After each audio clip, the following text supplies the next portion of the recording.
All right, all you positive heads, on this week's interview episode, I'm very happy to be here and abduct you all for another fascinating journey on this episode down the rabbit hole with Grant Cameron. Grant is a very persistent UFO researcher whose dogged tenacity has led him to sit down with the Vice President of the United States to discuss the presidential connection to UFOs, and even prompted the Clinton administration to release 1,000 pages of UFO documents. Hey there, Grant. Welcome to the show, my friend. Well, thanks for having me on. I really appreciate your show. I listen to all the time, so I'm kind of excited to do this show.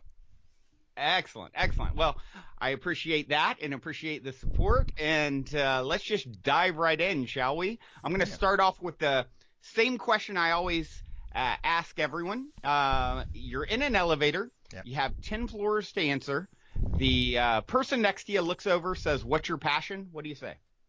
My passion is consciousness. That's what it's all about. There is only consciousness. The way I look at the world is it's either one of two things. Either it's, as the Bible in the book of Hebrews says, you are given to die but once, or it's a reincarnation world. And I think the evidence, I've studied it my whole life, the evidence is pretty overwhelming that it's a reincarnation world, which means that before you and I were born, we sat down and we made a plan for what we were going to do during this life. And we are now in this life, and the only question you have to answer in this life is, what was the agreement I made and what am I supposed to be doing? That's all we have to worry about.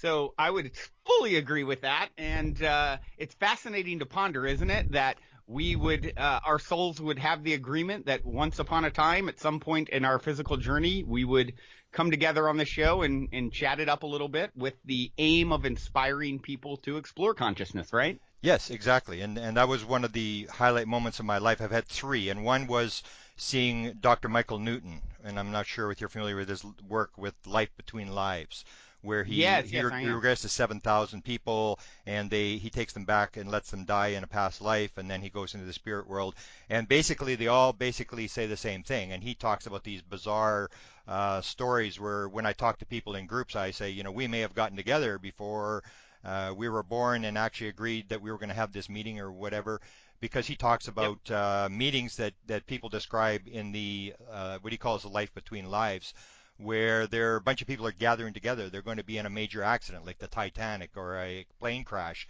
and they're actually going Right. through the scenario of the fact that they're all going to go through this together. Wow. Yeah, that is, I just, this concept just occurred to me recently. I am fairly involved with the festival or transformational festival community. So, Yeah. especially out here on the west coast of California, there's a lot of these music and art festivals happening where it's, a lot of people sort of tapping into a lot of the knowledge we talk about on the show, raising Yeah. their consciousness, becoming more aware of who and what they truly are, and coming together in this sort of tribal celebratory manner. And it's just a fascinating scene, and I love being a part of it. And there was recently a tragedy in Oakland, California, and you may have heard of it, where there was, a lot of these artists are getting pushed out of the city, especially prices are so high, and so they're staying in collectives of, lots of artists living in kind of rundown buildings. And there was they had a party at one recently, and maybe a few months back, and something caught fire, and it was a maze to get out. People couldn't get out. There's all kinds of antiques and things in the building, or just a lot of wood, and just not up to code by any means. And all these people died together, and they found them. I guess they had all huddled together and were sort of holding each other as they I think it was like 40 people that died, and it was a real tragedy in the scene. A lot of my friends knew people that were there, and I think about that often, or got me thinking about it more. It's like, what a wild thing to experience together. And as they transitioned right into the next dimension, as going through that, it had to be so terrifying, but at least they were all together. And they, I just thought it was beautiful to the vision of them all huddled together and sort of embracing each other as they transitioned. Hmm. Yeah, and that's one of the things I think we sort of. I actually work on a book right now where I look at. I call it the paranormal equation, where we make assumptions about life, and most of the assumptions we make, if we're like doing an equation, you're supposed to show your work, add here, subtract there, and if you don't add at the Right. right time or don't subtract at the right time, you're not going to get the right answer. And one of the things that I'm going to look at in this book is this whole idea about the poor versus the rich. That I work at a homeless shelter. I volunteer there quite often, and what I find is that these people, you would assume these people are the most miserable people, the unhappiest people, and it's exactly the Hmm. opposite. That people sort of have this false assumption that the more you have, the happier you are, and it's actually Right. not really the. It's actually the opposite. That the things that you happen in your life that are the bad things are the only things that really teach you anything. When things are going well, you just say, "Well, I'm just so smart. I mean, I've got it all figured out." It's only when things happen bad that you actually start to learn. So it's sort of a false assumption we make that it's the good things that are teaching you things, and it's actually the opposite. It's the people at the bottom that are learning more than the people at the top. Ah, what a fascinating concept, isn't it? It's, I've heard it said. It makes me think of how a lot of native cultures refer to the white man as little brother, right? Yeah. Like we think we've got it all figured out, but we're really the ones who are sort of missing the most important piece in general, very generally speaking, right? Yeah. And this whole materialistic approach, it truly is not the path. And I think more and more people are starting to clue in on that. Thank goodness. But yeah, that's a fascinating thing to ponder as someone who has nothing being, you know, happier. Or you also hear about they've done studies where you take someone who was in an awful accident or paralyzed or what have you. And I from what I heard of this study, and I heard about this years ago, but I guess over a few years' time, everyone sort of readjusts to the same level that they were at before. Yeah. So it just becomes a different perspective on reality. Their happiness level is, sort of readjusted. So it really shows you it's all ultimately perspective. Yeah, yeah, it is, and that's the whole thing. There is only consciousness, and it is a world that we create as we move along. And so you have the good things and the bad things, and you react to it as you go along. That there really is not this sort of hard materialistic world that people sort of assume that exists. It's completely different. Right. Yeah, I always say there is no out there out there. It is Exactly. literally everywhere you go, you're there waiting for yourself, and it's a reflection of some vibrational offering that you've previously emitted, essentially. Yeah. And when you start viewing your life as that, it really is a game changer, right? Yeah, and I came from a materialistic perspective, so I'm looking at it more from a science view. I'm not looking at, I have a Mm, religious background, but that's not where I'm coming from. So I see it a little bit different than, sort of like a real spiritual community where it's sort of right, all theory. A lot of the stuff right. I've got is coming out of actual experience and sort of like documented evidence that actually shows that this is the way it actually works. I love that too because you have to have that side of things. Otherwise, it gets so sort of frou frou and Yeah. and out there and woo woo, as people would say. It's like having the science. I often will say, science and spirituality are sort of doing a dance right now that is unprecedented as they support one another in these views. And I'd like to hear about that actually. Why don't you tell us a little bit about your background and how you ended up in this work? Okay, I've always, for whatever reason, I've had an affinity to things that are sort of strange and weird. I remember when I was very, very young, I have two sisters, and they used to, when we'd go someplace, they would introduce me to their friends as our weird brother. So I always had this sort of thing where I was into this, and I remember when it all sort of changed for me, I was very young. I was interested in Edgar Casey. I was absolutely enthralled with Ah, the yeah. with Edgar Casey. I actually went down to the Virginia Beach. ARE to the Virginia Beach, and I went That's where I'm into. I, from. I remember I went to the meditation room, and then I went into and this is very young. I was just out of high school, and I Uh-huh. went to the big library. If you've ever been in their big library, and it's just Yep. a library of weirdness. I mean, it's like I don't know. I'm going like, wow, I've died and gone to heaven. I could not believe there was such a room. And then I check out a book and go sit on the beach, and then go back and get another book. And so I had that interest, and I had the interest in near-death studies. I've always been fascinated with death. And when Mm. I was at university, I did a study on dying patients in hospitals. So what I did was, this is the entire course, and what I'd do is I'd go and I wanted to give all these weird questions. And this is back in the 1970s when the first near-death studies books were being written, and I would ask questions like, does anybody ever predict their death?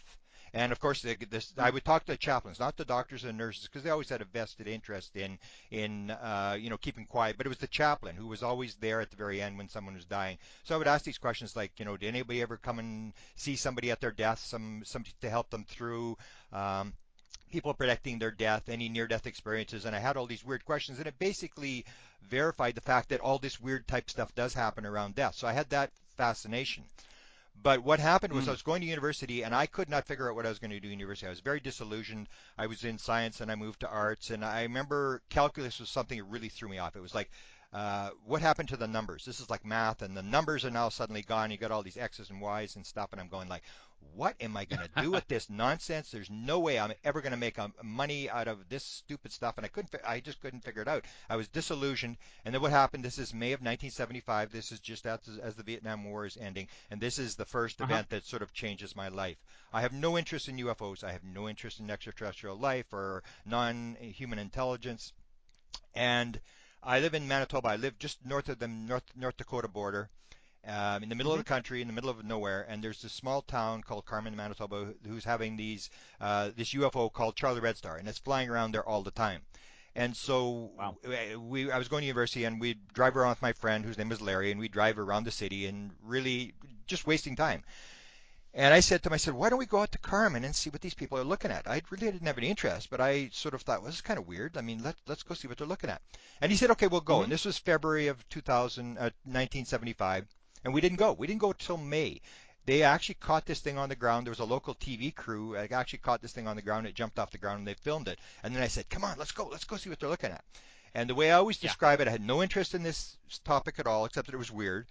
And Yeah. it was like buying the Powerball ticket, and there's a chance you're going to win, but you're not going to win. And there was no way we were going to Right. see Right. anything. Everybody else sees stuff out there. When we go out, no, nothing's going to happen. And we went out there, and I remember, and this is the other thing I look at in this new manuscript I'm working on, the difference between belief and knowing. So we're out there, Mm. and I'm looking, and we're looking up at the sky, and have no knowledge about astronomy or whatever, and I'm looking at stars and planets and like, what are they looking at? What is everybody identifying? And whatever it is, it's not very interesting. We were in the town for an hour. We drove out of the town, in the town, out of the town, in the town, and my friend Larry says, okay, we're going to drive back into town one more time, and there's another guy in the back seat. Drive back into town one more time, and if we don't see anything, we're going home. I said, fantastic. Yeah. This is a total waste of time. I knew nothing was going to happen. As we turn to go back into town, and this is the difference. We're looking up at the sky, and is this what they're looking at? And this is this difference between believing and knowing. It Mm-hmm. appeared from the left, coming to the right. It was not a light in the sky, like people arguing, is it moving, and something like a planet or a star or whatever. It was down low. It was close. It was right in Wow. front of the car, and it was coming from left to right. And nobody in the car said, "Is that what they're looking at? I wonder if that's what they're talking about." It's just instantly everybody said, there it is, and it was like pandemonium in the car, and my friend stopping, and I remember it was going in. It was so low, it was going in behind this set of school buses that were being parked outside the town. And I remember I was getting out of the car. Wow. The car was still moving. I was getting out of the car, and I went running across this Right. parking lot because I knew it was going to go in behind the school buses. And I just watched this thing just sort of fly away closely, and it was like I knew there was no ifs, ands, or buts. This is a real Yeah. phenomenon. So I have a number of Wow. sightings during that year, 1975, and then a few in 1976, and then I've had nothing since. So the question Yeah. is, later, 30 years later, I figure this is all set up. I mean, that's why they got caught on the ground, and this film crew, because I never would have gone if it hadn't been to this film crew filming it in May of 1975. And what I do is I gather all the sightings of all these people, and then I go and I try to get this thing published. Now it's going to be published in June of this year, but in 1977 when I was trying to publish it, nobody would publish this. And then the local Wow. publisher I live in a big city. The local publisher who should have published it, because there's a famous story here, actually did me a Uh-huh. favor. And this is this good bad idea where the good actually benefits you. She said to me in Right. my rejection letter, Mr. Cameron, you may believe in this kind of stuff.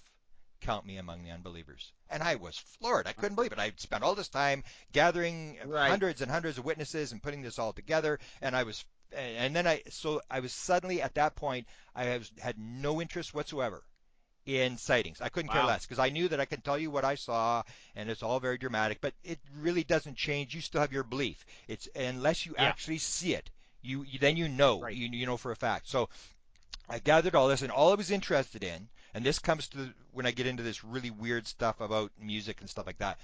All I was interested in after she gave me that rejection letter was I could not care less about sightings. I don't want to tell anybody what I saw. I'm interested in only one thing, and that is what was that object that I saw a number of Yeah. times in 1975, and I was up close. At one time, I was going to jump on the thing. I was that close to this thing, and Really? but I Wow. and And but I heard no can you voices. describe it as you were that close? Like Well, what it was what had like and happened was looking? it what they now call orbs. And at that time we called them Right. ground lights, and the Canadian government called them Okay. monitors. But at that time they were called orbs. And the big objects, we were trying to film these big objects flying around. And I had a friend of mine who ended up being the public relations officer for a $1 billion corporation. And at that point, suddenly he went Wow. skeptic on me. And he was with me when this happened. And this thing was Right. there, and we were following this thing down a road. And it would always be the same distance away. And we'd get out, and we'd flash lights at it, and it was flashing back. And I had a movie camera. And what happened is we Hmm. went to this, it was sitting on this bridge. So it was 8 miles. We followed it for 8 miles because we have these mile roads. So you know exactly which mile, how many miles down the road you are. It's on the eighth mile Gotcha. road over this bridge, and it's a drainage bridge. They're draining all the water off fields. Where I live, it's as flat as a billiard table, and so all the snow is melted. It's April 1976. The water is under this bridge. It's very high. This thing is sitting on the bridge. So I said, Hmm. now we can see it. And I said, Jim is sitting on the bridge. So we go to the bridge, and the thing's gone. So we get out of the car, and we look around under the bridge, and we're trying to see. The water's so high, you can't see under the bridge. And I said, it's got to be here. It's got to be under the bridge because now we can't see it. So then we drive Yeah. down. We're heading towards the U.S. border. We're only maybe 10 miles from the U.S. border. We drive towards the U.S. border, and I turned around and said, Jim is back at the bridge again. Now it's behind us in the north. So we drive back on the bridge, and it's still, and now it's gone again. And so we get out, and I got flashlights, and we're looking, and we spent quite a bit of time trying to find this thing. And I said, it's got to have turned its light out. So now we're going back into the north. We get about a quarter mile away. I look around and I say, Jim, it's back at the bridge again. Come on, let's go. But this time, instead of driving, let's walk. So I've got this movie camera, an 8 millimeter movie camera, and he's got Uh-huh. and he's got the binoculars. So I walked 7 steps, and it takes 3 seconds of film. 7 steps, 3 seconds of film. 7 steps, and I'm going closer and closer. And suddenly, I'm at the incline to this wooden bridge, this bridge over this Hmm. water. And I said, Jim, I'm going to jump on it. And I could remember the story of Thomas, the doubting Thomas in the Bible. Unless I touch the wound and touch the holes in the Yeah. hand, because I was raised very, Right. very Right. religious, I'm not going to believe. And I knew could get burnt because there was actually a guy in 1967 who got very badly burned by interacting with one of these objects. So I knew there's a good chance I was going to get burned, but I had to touch it. I was that close, and I knew it was going to disappear. I knew it because we'd missed it twice in the last couple of minutes. So I'm about to Yeah. run, and then I said, hold the camera. I'm going to run. I'm close enough. I'm going to run. I'm going to try to hit it as it takes off or whatever it does. And he said, well, hang on. I think there's one sitting on top of the car. And I said, what? And he had the binoculars. So I took the binoculars and I looked back, and it was like the moon in the north, the moon, like the sun coming up over top of the car. And there was this orange half sphere on top of the car with this orange smoke Wow. hanging down the side of the car. And I went, it's sitting on top of the car. And we start to run, and I took about 5 steps, and I go, oh yeah. And I turn around, sure enough, the one at the bridge is gone. And I tried to convince this guy, let's go back, Jim. Come on, I got close. I want to jump on this thing. And he said, no, I'm not going back. I'm not Okay. going back. I said, come on, Jim, let's go. But it was his car, so we had to leave. And then I remember 20 years later, I meet him at a big library in the main part of the city here, at the main library. And he says, Yeah. what, you getting books? And I said, yeah. And he said, are you still in that UFO stuff? And I said, yeah. And he said, you were the gullible type. And I said, are you kidding me? You were there. Yeah. You were so scared. No, I don't want to go back to the bridge. And he sort of back. I couldn't believe it because it's like knowing and believing. If you haven't seen it, I can believe that you don't understand. But if you've seen it, and Right. he was so scared, he didn't want to go back. And now he's playing the skeptic. But now he's this, public relations officer for this $1 billion corporation, and everything's sort of changed. Right. So that's what sort of started Wow. this, and that's why I went to the Canadian government. I went to the former president of Penn State University who knew what was going on. We bugged him for 8 years and wrote a manuscript on him. And I went to the president because I was trying to figure out somebody has to have the answer. And I thought, well, the president of the United States has got to know what's going on. He's got to know what this object was that I saw. And I have this interaction with Dick Cheney. And I'm chasing the head scientist for the CIA, and in fact, I'm still chasing this guy and trying to get these answers. But it wasn't until I have my wake-up moment where the alarm clock goes off, and that's February the 26th, 2012. And this is 37 years into my career, and I'm chasing the nuts and bolts. I'm trying to, do the scientific thing, and I'm trying to find out what the president knows, what the head scientist for the CIA knows, documents, all this kind of stuff. I'm sitting in a lecture in Phoenix, Arizona, and it's a lecture on consciousness and crop circles, and it's given by Colin Mm. Anders, who is the foremost authority in the world on crop circles, and he's gotten into consciousness. 2012, Hmm. I did not know what consciousness was. I probably couldn't have spelled the word and could not have cared less. I had no interest in consciousness whatsoever. I'm sitting Really, in all that time absolutely not. UFO researching, and it never got you to sort of No. look In look fact, that I way, would huh? say that 90% of the UFO community still rejects it. They will not go there. They will not go to the consciousness. They still want to do the scientific Interesting. thing because we're like the Rodney Dangerfield of the scientific world. It's like everybody's embarrassed to be in the field. And so what you want to do is you want to do the scientific thing. You want to appease the scientists. And science is Right. based on materialism. So it's weigh, it's measure, it's you count how many green ones Yeah. are in the sky, how many red ones, find patterns and stuff like that. And it's not. And I keep telling people in the UFO field, this is going to be a lot more spiritual than you think when this comes down to it, and it's going to be a Yeah. lot less physical. In fact, this is not a physical phenomena at all. They can come into Wow. they can come into the physical world, but they live in the world of dreams. They live in that other world where they can come into our world. They understand how it works. We can't. And so it was only at this lecture when this happened. And what happens is, and I wrote the manuscript Inspired, which we'll talk about. The way the Mm-hmm. Inspired came about was the fact that what I say happens is there is only consciousness, and we have this illusion that we have uh, um, a conscious mind, and there really isn't. There's just awareness, and then there's this field of consciousness, and it's how deep you can get into the field. And what you do is whether you're using psychedelics, whether you're using meditation, whether you're using drumming, whether you're using magnetic stimulation of the brain, there's all sorts of ways that we can actually put a person out of this conscious mind and into this world of non-local consciousness. So it's not an Right. ability like a psychic or a channeler or somebody. It's not an ability they have. It's the ability they have is to shut down the left rational analytical part of the brain. If you, for example, if you take the remote viewing, the top remote viewer of all times was Monagle, uh, Joe McMonagle. Yeah. And Joe Mm-hmm. McMonagle, when they asked him, how does this work? What's the key? How are you the best guy? He said, you have to shut down the ego mind. And that's how it works. Whether you're channeling, whether you're meditating, whatever, you're quieting the right rational analytical brain, and then the filter opens, as Aldous Huxley used to say. There's a filter that filters out all this consciousness so that you can survive in this physical world. But once you use psychedelics or something, you rip the filter, and suddenly it's like, boop, your ego is gone. You're over into this world of non-local consciousness. And what's most important, and this happens in this experience in 2012, is you enter into absolute certainty and actual evidence. So what happens is I'm sitting at this lecture. I don't want to be in this lecture. I have no real interest in crop circles. It's kind of interesting, but I'm not really interested. It doesn't provide me any answers to what's going on. I'm sitting there, Yeah. but this is the foremost authority in the world. And I figure I should pay him the respect. I should go watch this lecture. He's the top guy. So I go in this lecture and I go into this altered state. It's like being in church. You're sitting there at a long Really. sermon and you're sitting there and your mind starts to wander. And I'm thinking about, oh, I should do this. I should go have dinner. I'm not even in the lecture. And all of a sudden it Yeah. happens. It's like the alarm clock goes up and it's like, hello, Grant, wake up. And it's like, Yeah. boom, this all comes into my head. Three key items pop into my head. One, two, three, like that. And it puts it all together. And it comes, and this is it's like trying to explain a UFO sighting. It comes with Yeah. absolute certainty. There is no Wow. question that this is right. This is how it works. And what it was the answer that I've been looking for since 1975 as to what's this UFO thing about? What is this thing I saw? It's all non-local consciousness. The basis of the thing is consciousness. And what that came into my Yeah. head was three items. And these are items I all had in my head.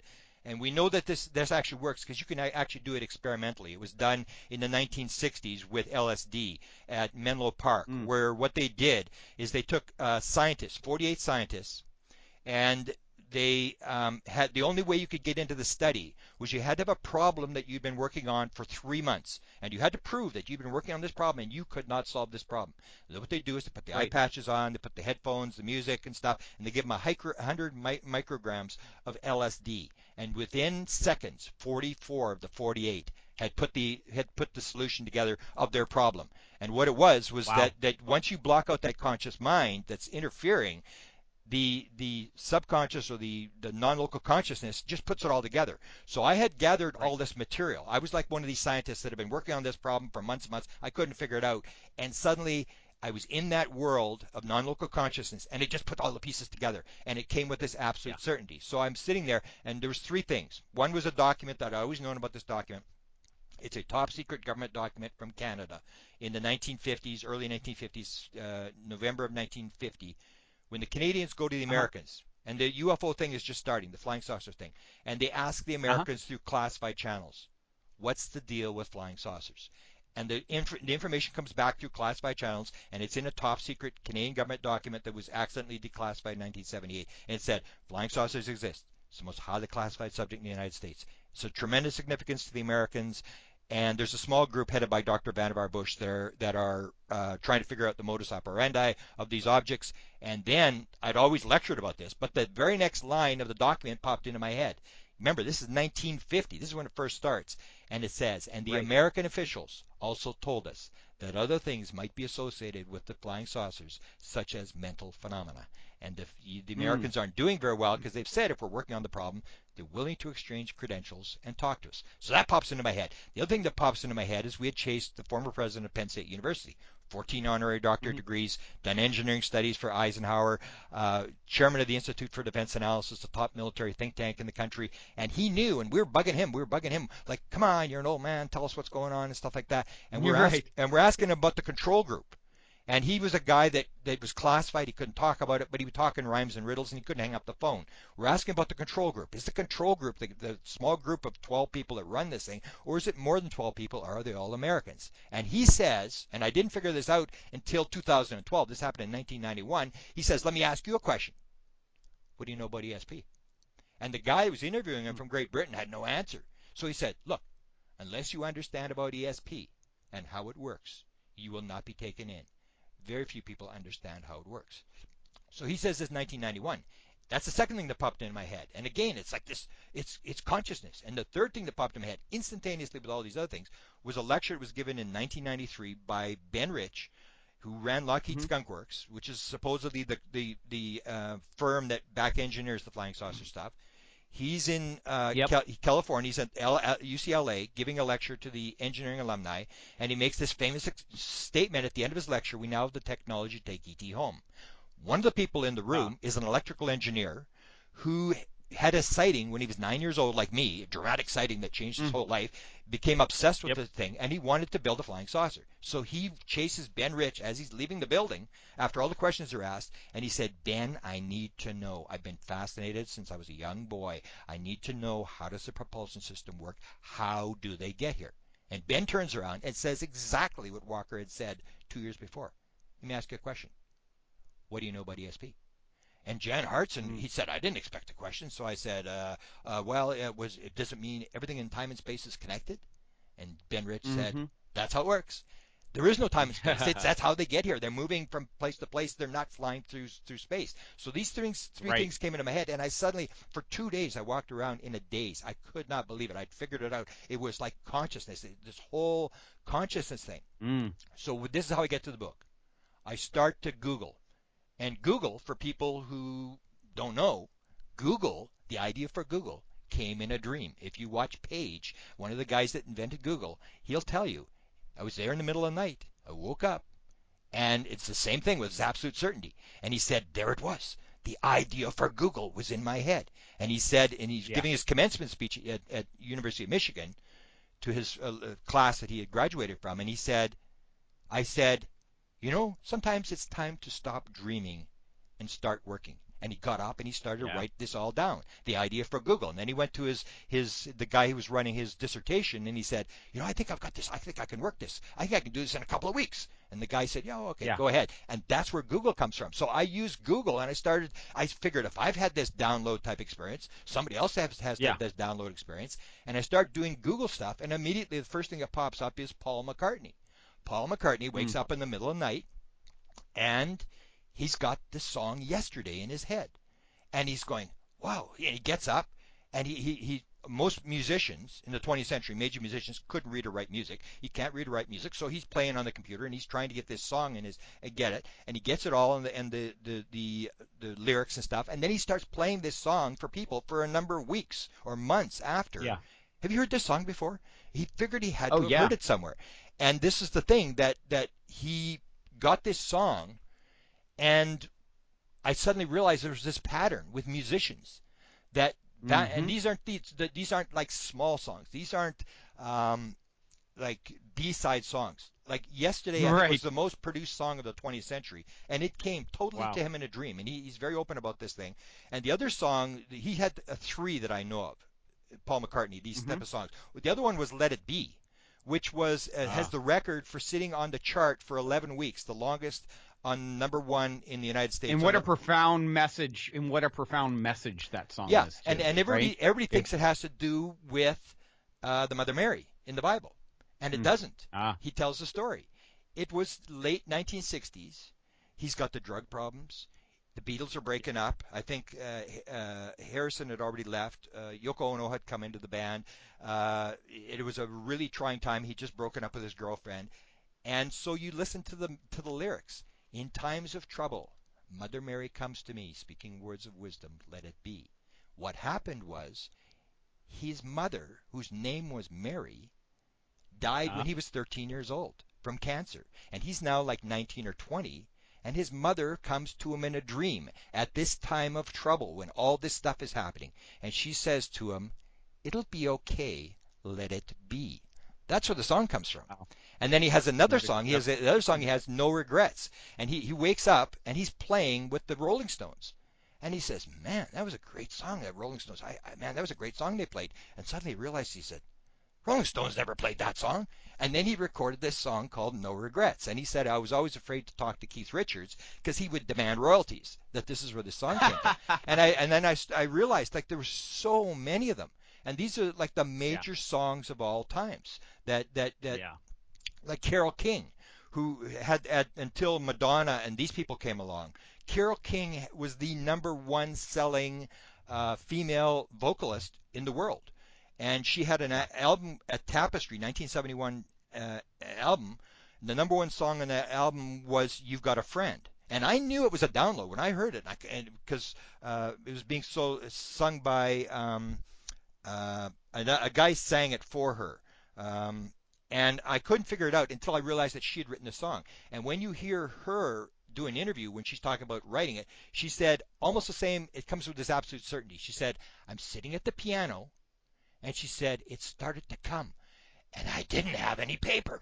And I said, oh my God, I hope I remember this. Oh, I hope I remember this. And that album sat on the chart for 6 years, sold 25 Wow. million albums. So you get this thing, and it comes with this absolute certainty. The top male selling album for a long time was Superstition by Carlos Santana. And Carlos Ah, yeah. Santana tells a story. He claims to have a lot of interesting experiences, right? Yeah, Like, he has the Metatron. He has this. Metatron, right? Yeah, The Archangel. he does the meditation, and he talks about this 2 years before Superstition was done in 2000. 1998, Mm-hmm. he's doing the meditation, and the way he does it, he has a yellow pad, and a lot of musicians have this yellow pad as well. They have the yellow pad, or they have the tape recorder by their bed. John Lennon had it, and Rolling Stones had it. They always, because when that comes, you want to record that thing when it pops into your That head. moment, yeah, And so right. and he has the candles, and he faces a wall, and he has this yellow pad, and he meditates, and this is where he claims he gets his music. So he's doing this meditation in 1998, and suddenly he gets this message from Metatron, and it says, you haven't put out an album for 15 years. Like, he was very famous in the 60s, and then he sort of faded Yeah. out, and nobody really knew where he was. And what Yep. the thing said is, we are going to put you back on the charts, and we are going to Right. set you up with some of the top musicians in the world, put you back on the airways, and you're going to provide this message of inspiration to the world. And Santana said as soon as that happened, he said the phone started ringing and these people started phoning him. And the weird thing was the people that were phoning him, a lot of them were UFO experiencers, people who've had encounters with aliens, or we believe are Hmm. UFO experiences. One was Eric Clapton, whose son is Mm. a biological son, is an outright experiencer. He's filming UFOs and has a Really? lot of connections. And the other one was Rob Thomas. And Rob Thomas Yeah. sang one of the songs on Superstition, which won one of the Grammys. Was huge. It Right. won 8 Grammys, and Yeah. all these people were phoning up and said, That "We don't." song was everywhere Yeah, forever. yeah, and he said, "Well, we don't know why we're phoning you, but we think we should do something with you." They put the album together, and exactly what this Metatron had told him in this meditation, he was back on the charts, sold 30 million albums, won 8 Grammy awards, and suddenly here was this guy, this old guy, who's suddenly very popular with the Right. sort of like a second generation of musician or people listening to him, and Right. so you see that sort of thing. And he ties with Michael Jackson. So Michael Jackson and him both have these 8 Grammys. And if you take Michael Jackson's album, Thriller, and you do the interview, I can actually read to you what he said in this interview. And this is the one that sold 65 million albums, and some of the figures have it as high as 110 million albums that Thriller sold. Wow. And so they ask him about the inspiration behind Thriller, and he says, you have to get what's playing in your head onto tape. It's very Right. spiritual. It has to be in the hands of God, and it's as if it's already been written. That's the real Yeah. truth. As if it has been Yeah. written in its entirety before you were born, and you are just the source with whom the song comes. Just falls Right. right into your lap in their entirety. You don't have to do much thinking about it. And I feel Yeah. guilty putting my name sometimes on the songs that I write. I do write them. I compose them. I write them. I do scoring. I do the lyrics. I do the melodies, but still, it's a work of God. So you see this pattern. Wow. And what I did is I started the book, and the book was going to be on musicians because a lot of musicians, huge numbers of musicians, are experiencers. They've had UFO encounters. They're abductees. And these are some Didn't of one of the great composers, I can't remember, I saw it somewhere years ago. I want to say Mozart or Beethoven or all of them. someone. Yeah. Yeah. They all said this, right? All of them. Because what happened was when I first started giving this lecture, I was doing the alien influence to rock music. That it's almost like this non-local intelligence behind the UFO phenomena is using musicians to put out a message, because Yeah. it's phenomenal how many musicians have had UFO sightings or are experiencers and stuff like that, and it's beyond coincidence. And I know I gave a lecture one time to the golf course where Bubba Watson golfs in Scottsdale. And so I said, well, Hmm. these are very multimillionaire guys, very skeptical guys, and I was told they were going to block my speech there. And my buddy got Hmm. me in there. He's a member there, and so when I said, well, I'll get some golfer who's had a UFO experience or an abductee or whatever, and I'll sort of break the ice with them. I could not find Yeah. one. Musicians, I've got this other book called Tuned In, which just deals with musicians. I think I name 3 dozen top musicians who are basically abductees, experiencers. And it's almost as if Wow. musicians are very right-brained. They aren't very left-brain, rational, analytical, scientific types who are the skeptics. They're very out there. They're not afraid to talk about the subject, and this almost makes them susceptible to tapping into this world where these lyrics Yeah. are. And so I was putting this whole thing together with the musicians, and that's when it changed again. And that's when I suddenly discovered that a great deal, like I mentioned, Google, a great deal of the number one um, inventions, books, all this stuff were coming the Mm. same way. For example, the two top um, inventions or the scientific discoveries of the 20th century were both. Carrie Mullis, right? Kerry Is Mullis one. yeah, he's an experiencer. He talked about meeting the going to his he has the download of the Nobel Prize winning DNA thing that he For gets going. DNA. Yeah, Yeah, a friend of mine, he worked for a friend of mine, and my child's mother got to talk to him one time all about it. And yeah, of course he used LSD and in exactly. sort of just one other way, as you mentioned, to sort of start accessing and open yourself up to Yeah, these downloads as you put them. uh, And yeah, he credits yeah, LSD as yeah, helping him to come up with yeah. what led to him winning the Nobel Prize for science. Yeah, they asked him, did it actually give you the Nobel Prize? And he said, well, no, not really, but it helped. It helped me, allowed me to be able to walk around inside the molecule and understand how it worked. So it helped. Yeah. And then he Wow. has Wow. the abduction experience where he goes to his cottage, the same cottage in Northern California, where he's going up there, and he gets there and he's got the groceries, and he puts the groceries down and he goes to the outhouse, and that's when he meets the glowing raccoon. And the raccoon says, Oh, wow. "Good evening, Doctor." And this is in his autobiography. This is not a hidden story. This is in his autobiography. And it says, "Good And this evening." is not on LSD when he This is meets not on the raccoon, LSD, no. right? And the Okay. raccoon says, Just "Good checking. evening, Dr. Mullis." And he says the next thing he wakes up and it's the morning. It's like the missing time thing. It's the missing 6 hours, and he's just furious. And he gets his gun and he goes and he says, "I hope the little effer was in there. I was going to get him." He was furious. He was going to shoot this raccoon thing. And then What did the raccoon thing say to him that made him so mad? well, all he said was he realized he had this missing time. Something had happened. All the raccoon said is, "Good evening, Dr. Mullis." And that's the last Oh, thing he remembered. So he has this experience, this missing time thing, and it upsets him. And then his daughter comes duck. to the cabin, and then she has a missing time experience, and she tells him about it, and he tells her about his. And that's when she gives him the book Communion by Whitley Strieber and said, "Dad, I think you should read this book." And it's like then Yeah. he basically admits, yeah, he's an experience. It was Communion is the the key one. The for key, those of you who don't know, yeah, it's all this whole long story of abduction by this guy Whitley Strieber, and right? it has this famous photo on it that when I talk to a number of people, if you go to Google and you look at the book and you look at the comments that people make on that book, you'll see people saying, "Man, when I saw that cover, I knew I'd been abducted." They were. It's like it woke people up. And I talked to one girl who told me that she was in a mall, and this is in the front of a bookstore. It was on a stand there, and she said she had her 1 year old child. She was carrying her 1 year old child. When she saw the cover of that book, she just about dropped the kid. She instantly knew I was part of this. That's the alien. I was abducted, and it all just sort of opened her up, and all these flashbacks came. So so Mullis had that, but if you take a look at the two top ones are the theory of relativity. And Einstein stated the theory of relativity, no matter what anybody wants to say, came in a dream. And he had the dream of Wow. the toboggan, and the toboggan's going faster and faster, and all of a sudden he's going at the speed of light. And to quote him, what he said was, "I knew I had to understand that dream." This is this element of certainty. It comes with it. It's like, I know this is true. I Hmm. know this is real. You don't have to, I know Right. this is truth. He said, "I knew I had to understand that dream.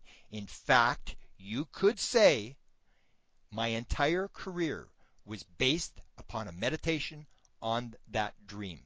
That was his entire Wow. career, was that one dream. And that was the theory of relativity. That's where it came from. The other one was Bohr. And this one we can't 100% nail down, but it's repeated over and over again. Bohr, the idea of the quantum atom, the idea where electrons move through, jump from one shell to another shell, stuff like that. Bohr, Right. the story is he has a dream and he's at a racetrack and the horses are going around the track on the racetrack and he's getting this, actually there's a narrator who's telling him what's going on, and said the way that the electron works around the nucleus is it's like a horse track, and the horses have to stay in their lanes.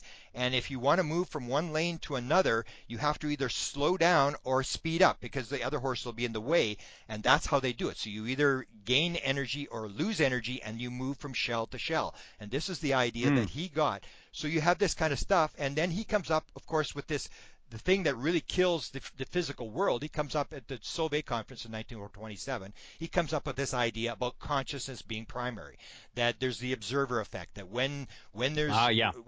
an observer, the wave changes to a particle, Like and the double slit with a double experiment, slit. right? And what I say when I interpret these, there's the two main experiments, the dual slit experiment. I say this shows consciousness, and people say, well, it means it's a wave and a particle. I said, no, it shows it's consciousness, because it's a wave, and it knows when the observer is there, which is Right. awareness. It's aware of when Right. there's an observer. Therefore, it's conscious. The same as the other one that Einstein didn't like was the entangled particle experiment, where if you send entangled particles, you send one in one direction at the speed of light, one the other direction at the speed of light, and then you change the spin of one of the photons. The other one will instantaneously, even if it's on the other side of the galaxy, will instantaneously change its spin. And so Spooky action at a distance, spooky right? accident distance, and that is the same thing. The one electron is aware. It is aware Yeah. that you played with its buddy, that you changed the spin. It's aware, it's conscious. Everything is And consciousness. But this when explains so much about like psychic phenomenon and how we sort of, if you are entangled with another human, yeah, how you have so many stories of people who, mothers whose child get hurt and they instantly know. And, I mean, I have them in my own life, people close to me who, sure, my friend cut off his finger and his mother knew at that moment, and yeah, so it's really, really interesting when you take this from the microcosm and take it to the macrocosm. It's how it sort of continues to mirror yeah. this It idea of goes back to entanglement. this thing that Jan Hartson, who was the guy who asked Ben Rich, uh, everything in time and space is connected. There is no time and space. It's all one. So if I want to read your Yeah, mind, it's all in me. So I go right, into me to your data bank and I read. It's not like I'm right, going into your head. It's all within me, and that's so there is no time right. and space. There is no physical world. It's all there, and this is sort of the illusions that we sort of make. But when Bohr brought this up, Bohr and Heisenberg are the first two guys that brought this up, and then Planck jumped on, and then von Neumann and all these Nobel Prize winners jumped on, and Wheeler, who invented the idea of the black hole and the wormhole and all that sort of stuff. They all came up with this idea that it's a consciousness may be primary. And when they first Right. brought it up at the Solvay conference in 1927, it was a lecture by Bohr and Heisenberg. Einstein actually stood up in the lecture and confronted them. And what he said Mm. was, "You are not going to drag mysticism into physics." And that's what's happening. It's this the ancient wisdom of the East from 4,000 years ago knew all this sort of stuff. And so it's the same Right. idea. It's not they were stupid because they were 4,000 years ago. They were able to tap into this field of non-local consciousness through meditation. Now we're starting to do it through psychedelics, through meditation, through scientific experiments, and we're starting to get this sort of stuff. But they knew this all the time because they were able to tap into this field. And so Yeah. this is what the key thing is that all these sort of inventions and books are all these people who are able to, for some reason, rip the veil, get into that non-local, and Get pull in downloads. this stuff. And let me give you a couple other examples, which are kind of interesting, like books, because it goes across the field. I write a whole chapter on books. I do a chapter on savants. I do a chapter on art. I do a chapter on music. But the books, the 7 books of Harry Potter, if you go to the internet and you look at the interview that J.K. Rowling's, who wrote Harry Potter, did with Oprah, and this is a famous story, Hmm. and so Oprah asked her about this. Did this come to you on a train? And she said, yes, I was on a delayed train going from Manchester into London. She had fallen asleep. She had taken a nap, and she woke up, and this is this hypnagogic state just before you go to sleep or just when you wake up, when you're in Yep. in this world. And so she had just woken up from the nap, and she said exactly what Carole King said when this song started to come to her. She said, it started coming to my head, all these ideas, ghosts and ghost houses and names and stuff. And she said, and I didn't have any paper, and I didn't know what to do, and it Wow. was flooding my head. And all 7 books came to her, including apparently the last line of the last book. It all just came in an instantaneous Wow. moment, and she couldn't write it down. The same as the book Wizard of Oz, one of the most Yeah. famous books ever written. Wizard of Oz, the guy is reading stories to his kids. He's reading bedtime stories, and suddenly, boom, the idea of the Wizard of Oz pops into his head, and he says the same thing. I didn't have any paper. And he's writing on the Wow. back of envelopes, and he's getting all this sort of stuff. So here's these 2 famous books, and then the one that when I lecture, I always sort of get ready to duck because people hate this one.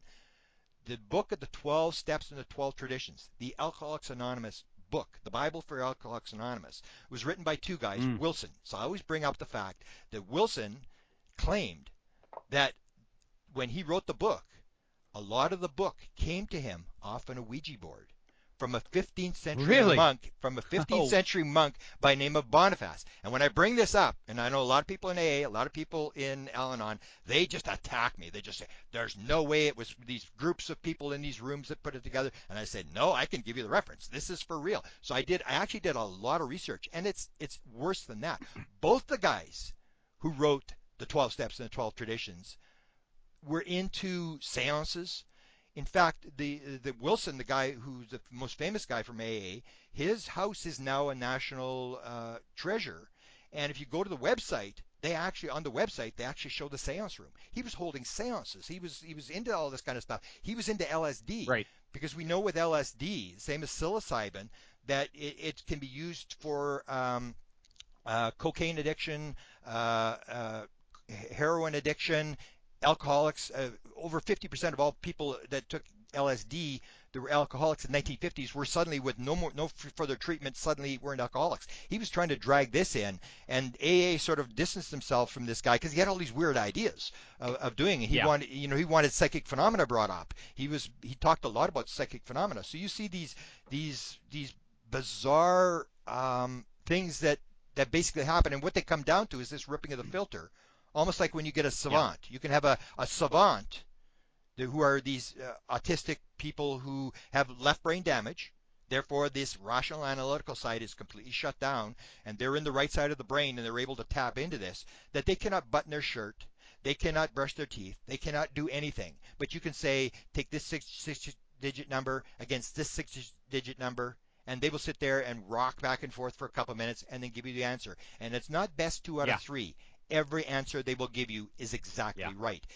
They just Yeah. tap into this field. Well, the guy from England, I forget his name, and he's actually interesting in the fact that he is completely, he doesn't have any sort of dysfunction. I forget his name. They did a whole show on Daniel him a Tammet. few years ago. Daniel Tammet. Yeah, that guy is fascinating. And he says, look, I'm not actually calculating. I'm getting shapes and colors. And Yeah. these are sort of, I assign a certain shape to a certain number. And, and they tested him on this because they thought he was full of it. They thought he had some trick to do the math, these incredibly, elaborate calculations. And they thought he had some trick. So they actually tested him on what sort of shape and color he was assigning. And basically the end result was, wow, this guy is sort of pulling the answers based off of some completely non-traditional method to calculate the answers. Yeah, it's there. It's in the field. Like what he describes is say 36 is a shape, and then 340 is a shape. So he sees these two shapes, and then the shape that fills in the square in between is the answer. And that's how he describes it. Most of them can't describe this sort of thing. And so he actually proves this fact that they're not calculating. What I do when I lecture is I show another one, because people say, no, they're calculating. No, they're calculating. He's just making it up. So I show this were called the Sachs twins, and they were two autistic boys, Michael and John, in the 1960s. And Oliver Sacks, the famous neurologist, had these two kids, and he was an atheist, and he said it was like they were communing with God. These kids would rattle off 19 and 20-digit prime numbers that they didn't even have. They had no algorithm in the 1960s. They couldn't even figure out whether these kids were telling the truth because they had no way to calculate whether these numbers that they were giving as primes. So I show this thing, and I say, if you think that they're calculating, just watch this. So you have these two kids, and they're asking them questions. They say, okay, in the year 93,300 and whatever, on July the 11th, what day will it be? And they're rocking back and forth, and they're looking at the paper, and they go, the first one takes a while. They go, that's a Tuesday. And then he says, okay, in the year 132,000, what date will that be? Yeah. And then he goes, oh, that's a Saturday. And then he says, okay, now let me ask you some other questions. How many days in a week? Oh, 7. How many days in a year? 365. 366. And he goes through all these things. He says, how many seconds are there in a minute? And the kid says 10. And he says, how many minutes in an hour? 10. Are you sure? Yeah, I'm pretty sure. And he says, what's 7 times 4? And the kid goes, I don't know. And he says, come on, we taught you this for months. What's 7 times 4? Where did we teach you? And he said, oh, Ward 5, 1964, Ward 5. And this guy taught. And he goes through the whole scenario of exactly when he was taught this thing. And he says, okay, so what's 7 times 4? And he goes, 21. And he says, could be more. So he goes, yeah, it could be more. They're not calculating at all. There's no way they're calculating. And that's the whole thing. Right. And so what happens with the UFO thing, you see these um, um, as I said, in the UFO community, people do not accept this consciousness thing. So when you get experiencers, who I say are the people you got to listen to, you got to listen not the people who see the lights in the sky. That tells you nothing. You can't count how many green ones, how many red ones. It doesn't mean anything. You got to listen to the people who are actually in contact with the non-local intelligence. And there's a Edgar Mitchell started a foundation with a guy by the name of Ray Hernandez, and they've surveyed 3,000 of these people. And when you see the answers that they give to this sort of thing, you see these bizarre things. And two of the ones I'll mention and are 42% of all experiencers of these 3,000 people who answered the question say they have something mathematical, scientific, or technical that's in their head that they did not learn in school or from they have no idea where this stuff's coming from. They're getting these downloads. For some reason, these people are being downloaded with, and I had one girl come up to me in California outside of Los Angeles in the desert. She shows me her cell phone. She says, "Oh, look at this," because I give a lecture on this, and she shows me her cell phone. And I said, "Oh, that's kind of cool. What's that?" And she said, "Oh, it's a 25-page paper I wrote." And I'm going, "Yeah," and it's got all these mathematical formulas and stuff. And I said, "You did that?" And she said, "Yeah, I'm a secretary. I know nothing about science." And I go, "Really? Can you send me that?" And of course, she didn't send it to me. But that's what you get. These 42% are getting these download experiences. And I say, so the main field of ufology will say, "Oh, they just believe their experiencers." And I go, "Yeah, that's what it's about. You just believe people are seeing UFOs in the sky. You just believe you're a skeptic. It's all belief. I'll agree to that. Why Right. would you not talk to these thousands of people who are saying that they're getting mathematical material put into their head and scientific material and inventions and stuff like that? Why would you not even talk to these people? But they will not talk to them. And the other one goes back to this original thing, this download, this absolute certainty. And this is the one that I just blows me away. Of all these 3,000 experiencers who answered the question, 40% of them will say at some point during their experience when they were on the ship or interacting with the beings, they knew the answer to everything in the universe. Yeah. 40% say this. And so I would say to people, and I know what the answer is because I've had the download experience myself. I would say to them, well, how do you know that there wasn't something that the being, something on the far side of the universe, number 7, 8, 9 on the far side of the universe they didn't tell you about? They'll say exactly what I will say. I don't really know. I just know for sure that I knew everything. And so if they had that at some point, knew everything, then this information is accessible and the aliens can Right. access everything that's there. And when they come back, it's like a dream. It's like, and I've had these downloads, I've learned how to do this. When you have these dreams, like for example, when you're in a state where you just sort of wake up, the minute you Mm. start to move, the minute say you move your finger or whatever, the body says, "Oh, Brandon's waking up. Shut the filter." And your Yeah. conscious left brain starts to take over because you need that to survive in the physical world, and the filter shuts down. So what happens is you get one of these downloads, you get a dream. What you do is you can't move. You got to go over the dream, go over the dream, go over the dream, go over the dream, and then get up as fast as you can and write it down because as soon as the filter starts to close, it's like water going down a drain. You can just almost see the dream. You can see the idea Yeah. just Right. zipping down. And so we're starting to understand now almost scientifically how this works, how to open the filter. Even in Australia, they do this. They know by magnetically stimulating the left frontal cortex of the brain, and the left side is the rational analytical side that's blocking things. You can magnetically stimulate the brain for 15 minutes. For half an hour, the person becomes like a savant. So they'll say, draw a cat, and the person's drawing, it's like a stick cat, stick cat, stick cat, and they magnetically stimulate, and suddenly this thing starts looking like a cat. And next thing you know, they can actually draw a cat by doing this. Wow. And then what they do is, if you've ever seen Rain Man, Rain Man Yeah. has this thing that some savants are able to do, where you can take a bunch of peas or drop the one that happens with Oliver Sacks. These matchsticks fall off the table, and as they're hitting the floor, these two savant twins, John and Michael, both yell out 111, 37, 37, 37, Wow. 111.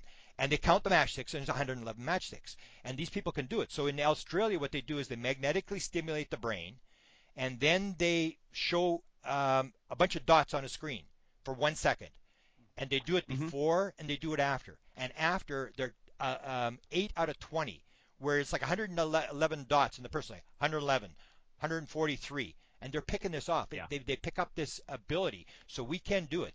And sometimes it's a long road through 20 years of meditation. Sometimes you can take the fast road using a high dose of psilocybin or LSD, which Ayahuasca. sort of gets you out of control. You don't really control the experience. But Right. it's sort of like a shortcut method. But there are probably 20 different methods that we now know. So what I do in the book is I set up all these chapters, whether channeling or UFO experiencers, music and stuff, and it's all the same stuff. It's like what's his name? Stephen King wrote a book. A lot of his books were written through lucid dreaming. And he has an Wow. expression in his book called The Dreamcatcher. And I won't use the expression, but it basically says, same crap, different day. And that's what it is. Because Right. experiencers will come to me and say, don't lump me in with the channelers. I'm not a channeler. They're full of garbage. I'm getting real information. No, no, no. It's all the same thing. You're just Well, tapping I into look it. at people that claim to be channeling, like, for example, speaking of extraterrestrial entities like Bashar, For sure. Yeah. I mean, the way I put it is, or Esther Hicks, Abraham, Yeah. the way I put it is like, you know, would it be any weirder that some other, entity is coming through them than the fact that they're there themselves, right? Yeah. That we're here. Is it any weirder than that? And at the end of the day, what is the information like? And when I listen to the information coming through Bashar, or Daryl Yeah. Anka, I think is his name, Yeah. or Esther Hicks, it's like the information is so potent Yeah. and powerful and high vibration and you know so at the end of the day, it's almost like irrelevant. You can argue about it or not argue about what's happening with them. They claim this is happening. Yeah. All I know is the information that's coming through them is so powerful. I can't help but listen and absolutely feel the power behind it. Yeah, exactly. And Bashar and Daryl Anka has been asked that question a number of times, and he basically says it's like any other skill. Some people are better Yeah, at it than others, and some people are farther in. They're able to shut the filter more than somebody else. And he's able. It's like yeah, the same thing as like a trance channeler will be better than a channeler. Like Edgar uh-huh, Cayce, and you see the channelers. You see these events like Edgar Cayce gets hit with a baseball, and that's when he starts yeah, this channeling thing. He has this brain damage where it sort of shuts the filter. Or some of the top remote viewer of all times fell off a ladder and hit his head. So you get these type yeah, of things where some people are better than others. But the funny thing, I think it was Bashar that actually had this expression where people get these illusions about what's actually going on. It's like, nah, you're not really talking to an alien. And they asked him about, am I talking to an alien or am I just talking to my higher self? And the answer was, what's the difference?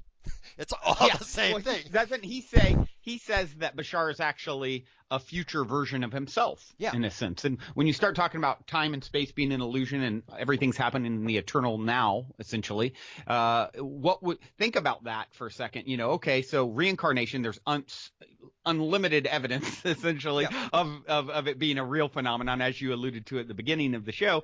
And so if reincarnation is real and time is an illusion, which we've also essentially proved even from a scientific perspective, it's like, okay, so the future me exists in this moment now on another channel, so to speak. And is there a way I can link up with this version that maybe has more awareness or a broader perspective or a different or varying perspective? And that's really all that he's claiming to do, right? yeah. In fact, there's a PhD, now her name's going to escape me, who actually wrote a book on ESP, where she actually talks about the fact that she claims that she can actually have a meeting with her former self or herself, like a boardroom meeting, and her future selves, and actually sit with all these people in a Wow. room and talk. And that's this idea that Who is you're this? her name escapes me. And she's the one that has the where I Interesting. got the idea there is no evil. There is just and she'd done a lot of exorcism and stuff. She said there's just the belief in evil, and that's when I suddenly woke up on that one too. Is the belief in Yeah. separation is what causes we believe I'm good, you're bad, and therefore evil and all this kind of stuff. And I got into that, but she made that sort of thing, and I've seen the beds bang up against the walls and stuff, and there is no evil. There's just the belief in evil, and Right. so she a lot of the stuff that I've sort of followed has led me down this path where I've started to believe that there's just consciousness, and when consciousness vibrates, that was one of the downloads someone gets. If it vibrates, it's illusion. So consciousness is there. It's aware. And once it starts to vibrate, then you get the physical world and you get all these sort of vibrations of consciousness. Yeah. And everything is a characteristic of consciousness. So gravity is a characteristic of consciousness, mathematics, all this sort of stuff. And all we're doing is describing characteristics of consciousness. Whereas in the Yeah. materialistic world, what we want to do is we want to change everything from verbs to noun. So God is a verb.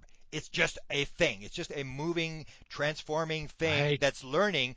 And what we want to do in science is we want to, and even in religion, we want to change them to nouns. So we say, Yeah. okay, there's 7 different levels, and the streets are paved with gold, and the pearly gates, and we start Right. giving these nouns. And there's me and you, and we're separate objects in time and space. And I'm the Right. good guy, and of course you're the bad guy. So I've got to kill you. I've got to steal your stuff. And we get into Right. this thing that once you start making nouns and you start identifying things as separate things in time and space, that's when you start making Yeah. mistakes. It's all just one. Yeah. It's all now, and we all have access to it. And science is starting to show all this kind of stuff. Where in science, it's no longer you're not a crazy person if you start talking about the fact that time is an illusion, and space is an illusion, and there may not be a physical world. Even this idea of the physical world, people still you cannot get across to them. There is no physical world. That it's all space. Right. And Right. the figure that used to be used, and the one I use is a more in-depth figure. The figure that used to be used was 99 point and 13 nines after it is all space, and then the other Mm. 1/13 of 1% is matter. The figure is actually now even higher because you have space between the electron and the nucleus, but the nucleus is all space too. The actual figure, last Right. figure I heard, was 10 to the 52nd pieces of space for every piece Wow. of supposed matter, which means in the Milky Way galaxy, Jeez. there are 10 to the 52nd acres in the Milky Way galaxy, which means that 1 acre is matter and the rest is space. It is basically all space. But people can't sort of Yeah. get that through their head that it's an illusion, that there's electromagnetic fields that are holding it together, making it feel like it's solid. And people want to hang on to that because that's the sort of the collective reality that we seem to have. And so when you start to understand that it's all space, then some of the stuff that the aliens are doing starts making sense. Like there was always this idea that when you get abducted, they take you through the wall, they take you through the closet, and people say that's impossible, you can't do that. But if you're all space and if the wall's all space, how hard can it be for some to put a person through a wall that's all space when the person's all space? You just got to understand the Right. concept. And so we're starting to get there, I think, where we start to understand now that science is backing up a lot of this ancient knowledge that came out of the East, that came through meditation. And it's a long road. It's like Max Planck said, science advances one funeral at a time, and I think everything else advances. But again, it's an eternity. It really doesn't matter how fast it's moving. It's what are we learning in this life? What are we doing? Because when Dr. Michael Newton talks about it, when your life ends, you go in front of the council. He said all 7,000 people say the same thing. What's the deal when you get in front of the council? And they all say the same thing. I could have done better. I could have done better. I forgot to do this. I forgot to do that. And it all comes down to this. This is our now. This is our time. What are we supposed to be doing? What did we agree to do? And let the rest just, who cares how long it takes for the world to get there? It's a long road. It's going to take forever. And it really doesn't matter. It just matters what we're doing here. And it really doesn't matter what anybody else is doing. We don't have to save anybody else. We just have to do what we're supposed to do. Right. Right. I have a question that I'm curious about. Of course, you've your site is presidentialufo.com, Yeah, correct? yeah. Okay. So obviously, having talked to the vice president, having had Freedom of Information Act release 1,000 pages of UFO documents, I'm curious what your thought is on this new administration. Trump being such a wild card and sort of traditionally open to airing everything out there.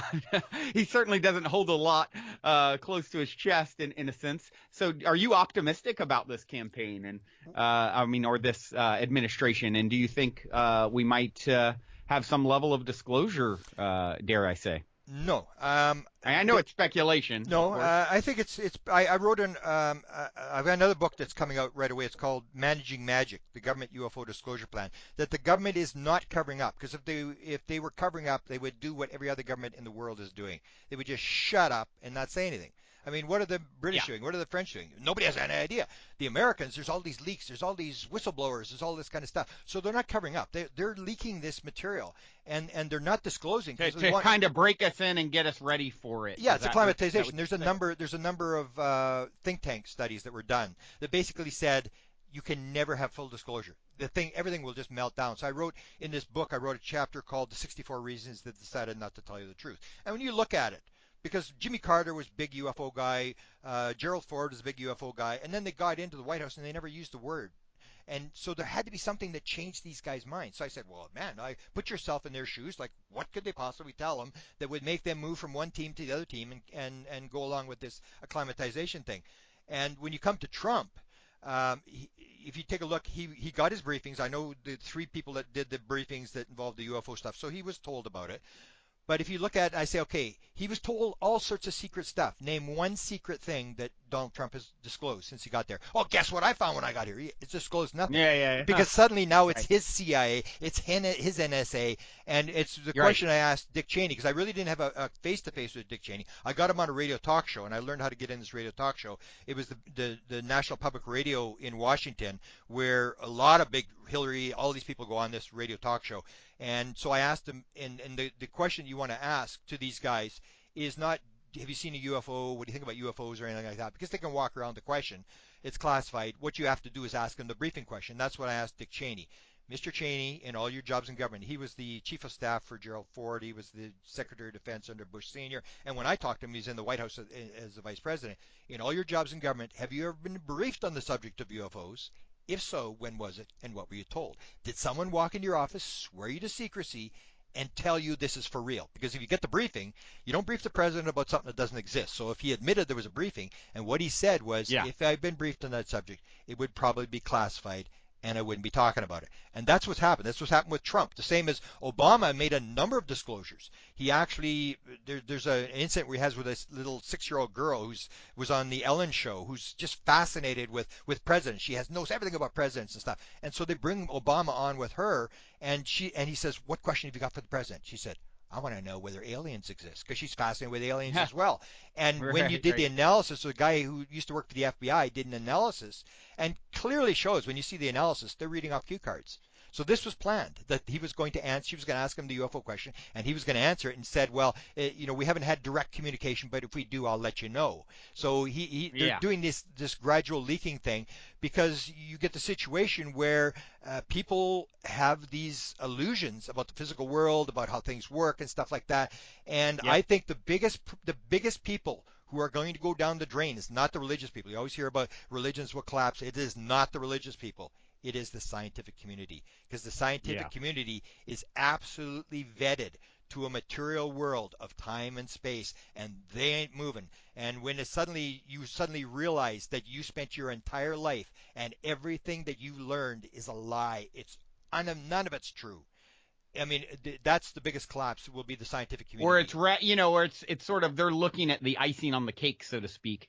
It's like studying the effect and not the cause in a sense, Exactly right? what science does. And science will say, we figured this out. And I repeatedly, science does not explain anything at any time. All they are doing is describing things. And if you want proof Yep. of that, I show the thing of the simplest biological thing, a dividing cell. You get a cell that gets an embryo that gets fertilized, and then you take, what happens is, there's in each cell there is 100 trillion atoms. That cell will, at that point, when it divides for the first time, it will source 100 trillion atoms. We have no idea where it's getting these atoms from. It will source them, Yeah. it will gather them together, and it will put them in the right position. To give you an idea of 100 trillion atoms, there are 100 billion stars in the Milky Way, which means this is 1,000 Milky Ways. It will take Shoo. 1,000 Milky Way galaxies. It will put all the stars in the right position in the right three-dimensional spot at the right time and then give it life, and it will do it in 15 seconds. And what science says, they'll say, well, we explained that. It's just a self-replicating system.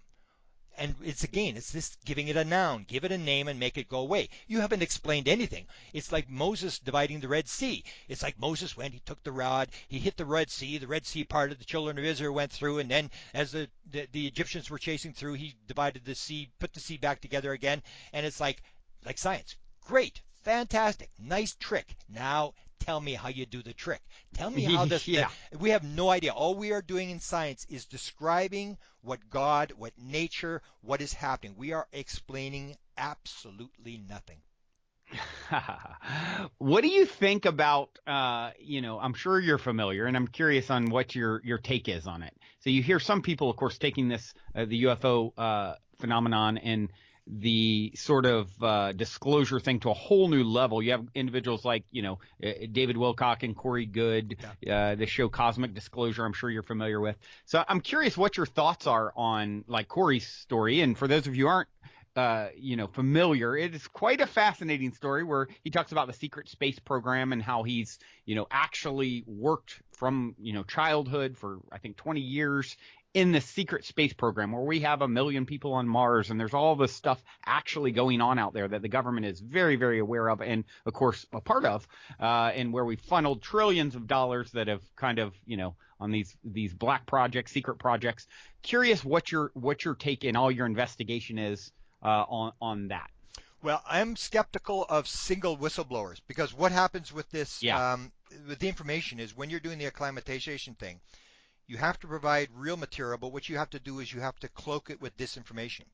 So no, Brandon, you're a CIA agent and you saved the world at some point, and you want your kids to know you saved the world. So you go to the CIA and say, I'd like to write my story, and they say, okay, you can do it. But here's what you got to do. You got to change this name, change the date, change this, change that, and you have to fictionalize the whole thing. And that's what they're doing is they're fictionalizing stuff.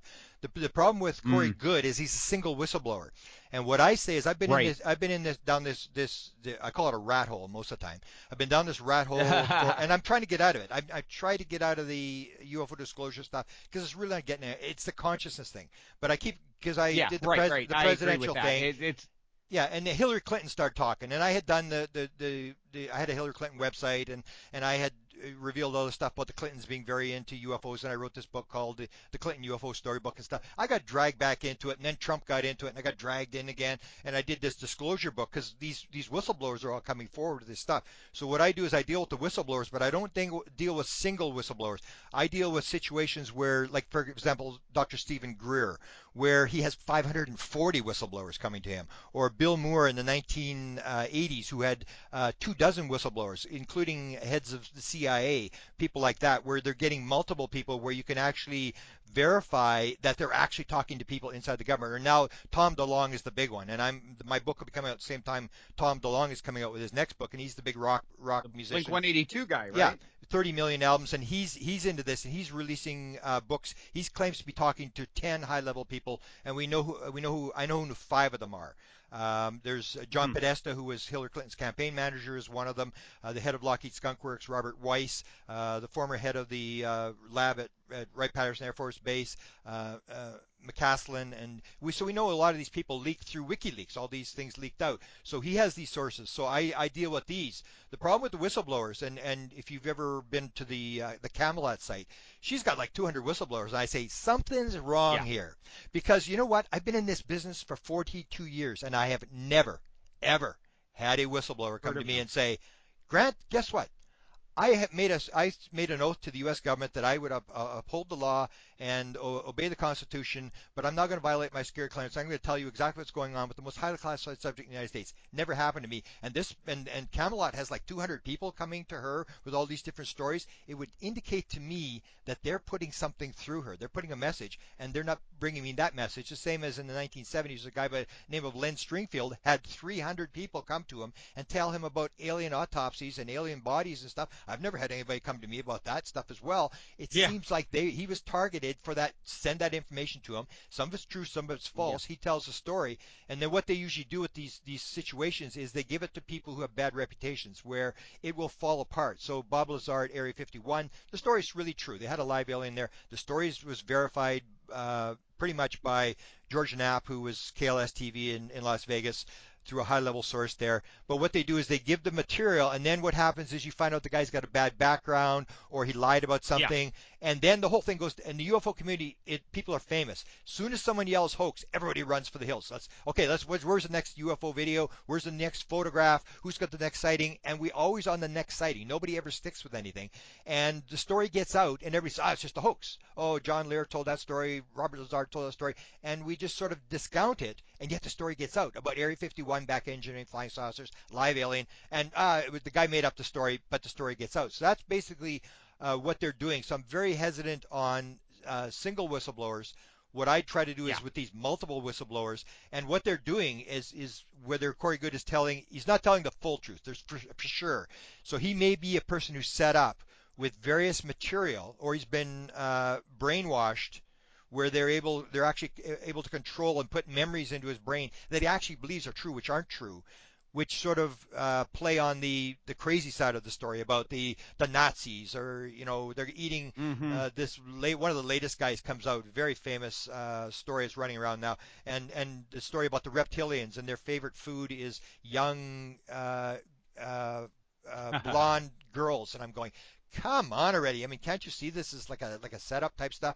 So when I'm looking at Tom DeLonge, then I can actually say who his CIA contact is. I can actually name who he's dealing with in the Yeah. CIA, and I can show you a photograph of the guy, and the fact that this is coming from the government, and the government is putting this stuff out. So that's basically what they're doing. They're trying to acclimatize people, because if you release it, you could, for example, have a meltdown in the stock market, or you could have the scientific community all fall apart, your basic beliefs, Right. where, in the stock market, suddenly you don't need, as I said, you don't need 100% of people to panic. You just need a couple of people with a lot of shares who decide, oh man, this is a good chance. I'm gonna double down, and I'm going to short the oil market and start selling. And everybody starts selling because they don't know why everybody's selling.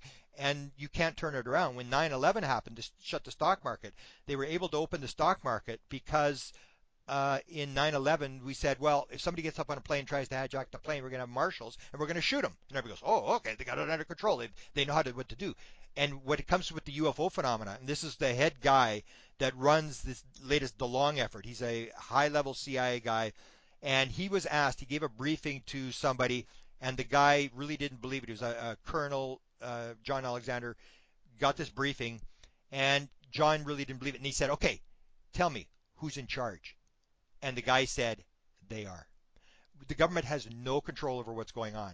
And that is something you don't want out. You don't want the idea. And so in this latest book called Managing Magic, I actually talk about the two independent stories that I've got where they actually abducted the President of the United States. One was Bill Clinton in 1994 in California, outside of San Diego. Mm-hmm. And the other one, I don't know the name of it, but they actually took him during a news conference, where he was abducted during a news conference that froze the whole news conference. And basically it was to show we're in charge. We're just letting you know who's in charge here, who's running the show here. Right. And they do the same thing with nuclear missile silos, where they'll shut down nuclear missile silos, or Yeah, I've they'll heard actually these stories. Yeah. start the missiles up. And it's just this idea that we're in charge, we're running this whole show, and all we're doing is we're observers, and we're trying to figure out what they're doing. And that's why it's so important to go to the experiencers, to reject all the disclosure, because the president knows, but he's not going to tell you. He has no. It's not in his interest, because he doesn't want Al Qaeda to know. He doesn't want the Russians, the Chinese to know what we know. It's all military type stuff. What you want to do is go to the experiencers, because the experiencers will actually tell you, yes, I was on board the ship, and yes, I've flown the ship. And this is, maybe I'll end with this, because we're going a long time. When I first did this consciousness thing, I was like, I've discovered the wheel. I mean, I couldn't believe it. And I gave my first lecture in Phoenix, Arizona, on consciousness in 2013. I was set up by a girl who runs the Phoenix group there, the big MUFON group. It's a huge group there. She said, "Oh, are you still going to talk to Pam?" And I said, "Yeah, I guess so." And I thought, well, I must have agreed to talk to this Pam girl. I don't know what this is about. She said, "Okay, I'm going to work on Monday." I was staying at her place. "I'm going to work on Monday. Pam's going to come to the house, and you guys can talk." So Pam comes to the Mm-hmm. door, and she's in her 70s. And she said, "What did Stacy tell you about me?" And I said, "I don't know. I'm just supposed to talk to you." And she says, that's good. Comes walking in. She starts talking about she's remote viewing and she's been abducted. She's 3 and she's got all these psychic abilities and all. And you hear this stuff and whatever. Yeah. Another story. I'm listening to the story. And all of a sudden, and this woman's in her 70s. You got to remember. She says, and and last night I was flying the craft. And I went, were you what? She said, I said, you're flying the craft? And she said, yeah, I was flying the craft. I said, come on. You were flying the flying saucer? And she said, yeah, they let you fly the flying saucer. I've flown 3 different models. And I go, how do you fly a flying saucer? And she says, you do it with your mind. And as soon as Yeah. she said that, I realized what had set me up. And from that point, within a year, I had 3 dozen people who would say, oh, I had a dream I was flying the saucer. And I'd say, hang on, let me ask you a question. How do you fly a flying saucer? And nobody, absolutely nobody has said anything different. They all say the same thing. You do it with your Yeah. mind. There's a pad there. Is either a pad or a ball, like a beehive type ball. You put your hand on the pad and you become one with the ship. And then everything starts to change. And the way it's described to me by a very close friend who described for 5 minutes exactly how this works, he said everything opens up. It becomes like glass. You're one with the ship. You can feel the ship. You're moving. The ship is alive. It's an actual being. You can communicate with the ship.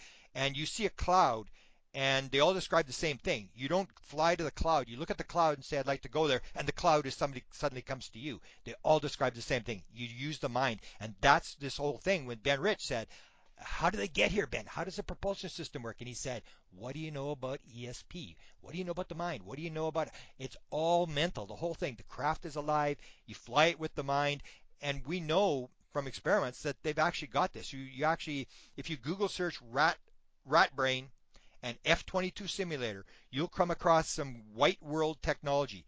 Experiments were done at the University of Southern Florida in 2004, where they take 10,000 neurons from a rat brain. We have 100 billion neurons. They take 10 or 20,000 neurons from a rat brain. They put them in a petri dish. They wire wires into the bottom of this petri dish, and then they attach it to an F-22 simulator, and they teach 20,000 neurons of a rat brain to fly the simulator, and it does it. And then they change the weather, and they put Wow. thunderstorms and stuff like this, and the rat brain continues to fly the simulator. So this is 2004. This is white world Wow. technology. In I've the never black. heard about this. I got to look that one Oh, up. That's yeah, wow. and then they actually have robots now where they put the 100,000 neurons in a robot, and they're driving this robot around with the rat brain running. And so this is this symbiotic relationship. That this is why it's so highly classified. Is you able to fly a flying saucer, a plane, something without any controls? You can actually use your mind to fly the thing. And all experiences describe the same thing. The craft is alive. You become one with the craft, and you can actually go from here to there. It's like the entangled particle. You're moving like an Yeah. entangled particle. You just become aware of another spot in the universe, and you're instantly there. You move through time. There is no time and space. There is no physical world. It's all mental. It's all consciousness. There is nothing but consciousness. That is the thing that everybody always misses. That is all there is in this universe. Yeah, and that is a wonderful sort of note to end this on, Grant. And there's so many fascinating things to explore, in the paranormal realm or outside of our sort of normal quote unquote reality in our society and culture. And I think at the end of the day, they all lead down the same road. They point to the same thing. Exactly. There is really no out there. It is all consciousness. It is all a projection of consciousness. And the good news is you are at the center of your own conscious play or movie, if you will. You're the lead director and lead actor in your own movie, and we all have the ability to access this inspiring, these downloads from our higher self, or spirit guides, or whatever extraterrestrial entities, however it sort of manifests itself. There is so much available to each of us, and you have the stories of people, the John Lennons who really tap in, but we all have that ability within us, right? And that is, I think, the most inspiring thing is like, sometimes people look at the external world and they're just overwhelmed by how do I get from point A to point Z, and I'm so far away, and I'm too old, and this and that and the other, and you start realizing, hold on, there is no time, and it's not by traveling physically that I get there. It's by traveling internally. It's by traveling and shifting my consciousness and my awareness and my vibration, and I bring the cloud to me, like you were just saying. Bring what it is that you want to yourself, and I think that is a great way to sort of tie together all this information into something that's really useful for everyone. Yeah, Would you agree? you 100%. That's exactly the way I would describe it. And the thing is that you're coming at it from a different angle than I am, and the field that I've taken comes to the same conclusion that science is eventually going to get there, and Yeah. so it sort of confirms this sort of ancient wisdom of the woo-woo world, or the New Age Right. has been right all along. And it's just a matter of Yeah. time until it gets confirmed that this is the way it does work, exactly the way you described it. That is how it works. Wonderful. Wonderful. Well, Grant, what is the best way for people who want to continue to follow your work, your forthcoming books, your past books? What's the best way for people to connect with you? Well, they can either go to my author page on Amazon, which has, I think I've got about, well, there'll be about 7 books on there in a couple of weeks, or presidentialufo.com is my website. But I don't do that much presidential stuff anymore. If they have a question, I'm at whitehouseuFO@gmail.com. So if they have a question to me, Mm, or if they especially have a download experience, I gather these things and songs. I deal with a lot of musicians, and mm, there's actually talk of they were going to have a Woodstock, UFO Woodstock, that was going to take mm, place at Pepperdine University in California, and unfortunately the producer died. David Bowie was going to be there, the Stones, Michael Fankhauser, who wrote the song Wipeout, who's really into this stuff, the UFO stuff and the dream music and stuff like that. He understands the concepts very much. He was going to be mm. there, and so we still may do that kind of stuff, and so we gather as many stories as we can. So people have, especially these download stories. I gather them. I actually have a Facebook site, uh, um, Paranormal World of Creativity. And what I do is I list these things, and I have hundreds of these stories about musicians and stuff. And Wow. that's all I have on that Facebook site is just these bizarre stories of downloads. So if people have them, I'm willing to post them and uh, gather them together, because it's just it's like a kid in a candy store with me. I'm with you on that. I love these stories. They're so fascinating. And one last story I want to throw out, because it just occurred to me. Was it Jimi Hendrix that had a story, or Bob Marley, one of them, where they were in their bus and they had Yep. a UFO experience? Yeah, that was Yeah, that's Jimi Hendrix, where the alien came and they were stuck on New York in a snowdrift on a yep, road, and it actually melted the snow. There was actually an yep. entire book written about him by a guy who produced records with him. I can't remember the name of the book is, but there's actually a book on his UFO experiences. So yeah, there's him and the Grateful So many of Dead, these and stories. oh, it's just the big ones, Kiss, Yeah, U2, Bono, all of them. They've got these stories. I mean, I can tell yeah. you stories about some of these people that would just you could not believe that these stories are coming from these top rock musicians. Unbelievable. So I hope to Well, get more stories, because there's a lot of them out there. I did as many as I could, but yeah, yeah. Well, I love these stories too. So we'll have to have you back, Grant, at some point in the future, maybe after your next book comes out, and yeah. hear more stories, because I'm with you on that one. I'm like a kid in a candy store. These stories are so fun and fascinating for me, and obviously for you, and I know the audience. So thank you so much for taking the time to come on and share and connect. I do have one last question for you. I like to open with the same question and end with the same question. In 60 seconds or less, what is the meaning of life, according to Grant Cameron? Well, the meaning of life is what I described at the beginning. The meaning of life is understanding what you're here to do. That we all have we are endless. We are eternal beings. We are in this experience, and we are broken apart by this conscious mind. And the idea is to find out what is our eternity, where do we come from, and where are we going, and most particularly, what is my role? I'm here to do something. I'm here to interact. I'm here to perform some sort of task. I said I'm going to work on Mm-hmm. this, I'm going to work on that, and figure out is what did you agree to work on, and am I doing it? And let's get busy with what we're doing.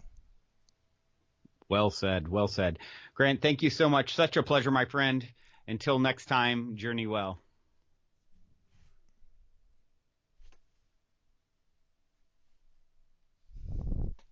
Grant, you still there? Yes, beautiful. Okay. That was All right. Thank you so much. yeah, Yeah, that was a beautiful. lot of fun. Yeah, You are quite the entertaining interviewee, and yeah, I'd like to keep in touch. yeah. And yeah, like I said, I'll maybe we make can sure you circle have the back on. music book. I don't know if you've got the music book, but I'll make sure you get the You know, copy. that's I have a lot of that's funny because my yeah, my I live in Southern California, and that journey started with music. I was in a band called Kundalini, and my whole thing was helping to raise consciousness through music many years ago. And that's been a decade or so since we split, but did some so I relate very closely to that whole world, and